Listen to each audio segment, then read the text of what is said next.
अब हम सिग्नल्स को ढूंढ रहे हैं। जब वो मिल जाएंगे तो हमें नजदीकी लोकेशन का पता चल जाएगा। तुमने जो किया है पता है किसके साथ किया है? कौन? तेरे लिए शॉकिंग है।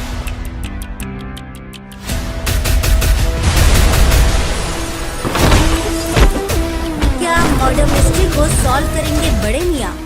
आखिर कौन है बड़े मियां का नया साथी? नमस्कार दोस्तों, एक बार फिर से आप सभी का स्वागत है बॉलीग्राड स्टूडियोज में और मैं हूं आपके साथ अनुष्का त्यागी। बड़े मियां और छोटे मियां एक मिशन पे मिलते हैं।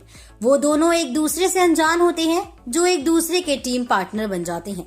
हालांकि इस टीम के एक मेंबर का ऐसा राज भी होता है जिसे दूसरा अनजान होता है। बड़े मियां यानी कि अक्षय कुमार इस फिल्म में क्राइम इन्वेस्टिगेशन ब्यूरो के ऑफिसर की भूमिका निभा सकते हैं। इस कहानी में बड़े मियां को एक साइंटिस्ट की मर्डर मिस्ट्री के केस को सुलझाने के लिए लंदन भेजा जाता है।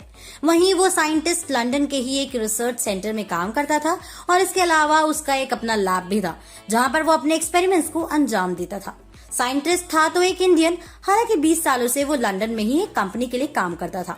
दोस्तों, उसकी अचानक से मौत हो जाती है और न सिर्फ ब्रिटेन बल्कि इंडियन क्राइम ब्रांच को भी एक गहरी सोच में डाल देती है, क्योंकि हाल ही में जिस ब्रिटेन कंपनी में साइंटिस्ट काम करता था उस कंपनी और Indian science and research centre के बीच एक कोलैबोरेशन हुआ था, जिसके तहत दोनों देशों की कंपनीज एक सीक्रेट प्रोजेक्ट पर रिसर्च करने वाली थी। वहीं दोस्तों, वो साइंटिस्ट इस रिसर्च का मेन पार्ट था और उसकी अचानक हुई मौत सभी को सदमे में डाल रही थी, जिसकी केस को सॉल्व करने के लिए बड़े मियां ने लंदन का रुख किया है। वहीं इस केस के क्राइम लोकेशन पर पहुंचने के बाद बड़े मियां को साइंटिस्ट के पास एक बोतल मिलती है जिसमें डेडली वायरस के होने के सबूत पाए गए हैं।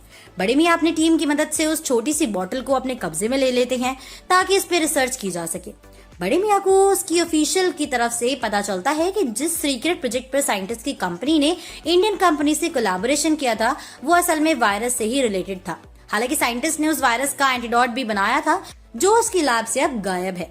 ऐसा माना जा रहा है कि किसी ने उस वायरस तक पहुंचने के लिए साइंटिस्ट का मर्डर किया है और क्योंकि उस वायरस का एंटीडोट सिर्फ साइंटिस्ट ही जानता था और इसी वजह से उसका जिंदा रहना उसके मर्डरर के लिए एक खतरा था।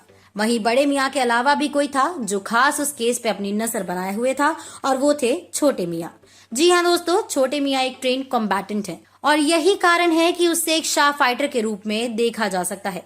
क्राइम लोकेशन पे दोस्तों छोटे मियां की मौजूदगी तभी से है जब से ब्रिटिश पुलिस और बड़े मियां की टीम मौजूद थी। इसी वजह से बड़े मियां की नजर छोटे मियां पर पड़ जाती है और पूछे जाने पर वो खुद को उसी टीम के एक मेंबर बताते हैं और कहते हैं कि इंडियन क्राइम इन्वेस्टिगेशन ब्यूरो ने उसे भी उसी केस के लिए भेजा है।